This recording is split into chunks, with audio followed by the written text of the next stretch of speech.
Alright, so you might be wondering, why on earth would somebody buy a 10-year-old abandoned Eclipse? And that's a good question, so let me explain. Why on earth would somebody pick up a 10-year-old project that somebody has abandoned? Well, let me tell you, this one right here is just a little bit more than just your normal Eclipse. This right here is a GSX, which is one of the rarest Eclipses you can get. And this one might just be a tiny bit modded. Let's start with the front. First of all, we got this completely just demolished carbon fiber hood, and we have these late 2000s type of wheels. We got this amazing body kit, which, you know, it says Fast and Furious, which means the car goes fast. All right, let's start with the interior. So first of all, as you can see, there's a lot of dust from sitting over 10 years. It's everywhere too. Look at the steering wheel, all dusty. This whole interior is just completely dusty. And I know you guys might be wondering what the mileage is, and there you have it, 84,000 miles. And from the outside too, as you can see, it's just extremely dirty.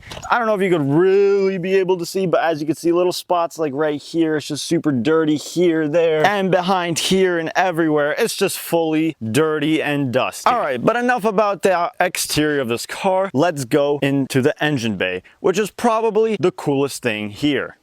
All right, opening this up, as you can see, this is not your regular stock Eclipse. There's a whole precision turbo in this bad boy. This thing pushes about 400 horsepower, but the engine is built to 650. The only reason it doesn't push any more is because it has a stock trans, and if you guys don't know, usually those like to blow up at about 400 horsepower. But there was one problem with this car when I got it. So the previous owner told me that he abandoned the car because it had a problem with the engine. It had low compression, which he did. So me being me, I started investigating this car. I grabbed out the compression tester and did a compression test. All the cylinders came out exactly the same. So I'm like, there's no way there's something wrong with the cylinders. I started checking out injectors, started pulling them out. One of the injectors was not firing. Let me show you what was wrong with that injector. All right, so I pretty much cut this injector, and guess what I found? There was rust inside this injector, which doesn't make a lot of sense. Like, how does an injector rust, you know? And so then I went out and replaced every single injector. I replaced all 4 of them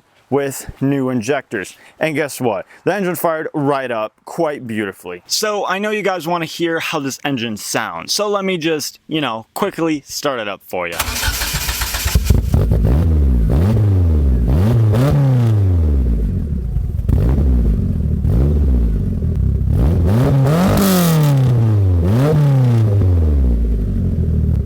As you can hear, this engine sounds very, very healthy, but it does have a little bit of a weird idle. I think I know what's causing that problem. I'm positively sure that the problem is the fact that it has vacuum leaks everywhere, all over the engine. And yes, this car is not perfect. If you guys do want to see more of this car, please let me know. Pretty much there's loads of problems to address on this car, but other than that, look at this angle. This is like the reason why people get into cars. All right, so it's the next day, and I know everybody is curious on how this car drives. So we're about to go take it for a little bit of a test spin just to show you what we got. All right, getting in this car, we have,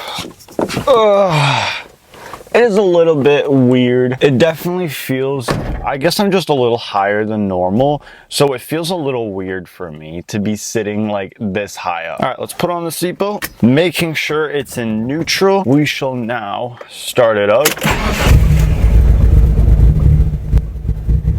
It just needs to get a little warmed up. Put it in neutral real quick. Let it roll down.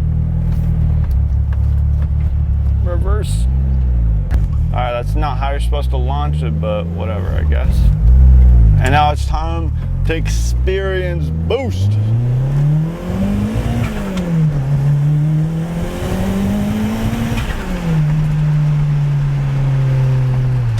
You can just smell all that E85. This car just goes.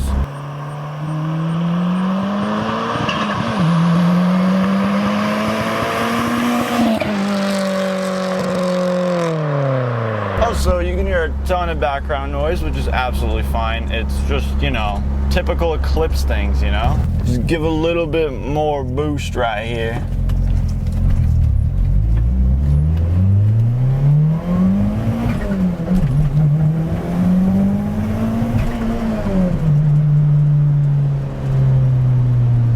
this car just wants to go, bro.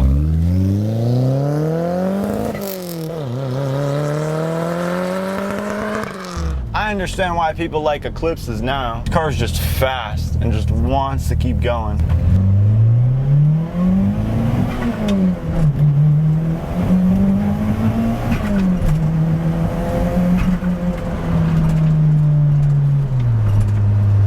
Oh yeah, we're definitely gonna blow up this car. But it does have 10-year-old engine oil in this bad boy, so should probably get that figured out very soon. Look at the car drive straight. No hands on the wheel. See, it's like build and boost, it's build and boost. And that right there is my Mitsubishi's Eclipse. So if you guys do want to see more of this car, please let me know in the comment section below. Other than that, I'll see everybody in the next video.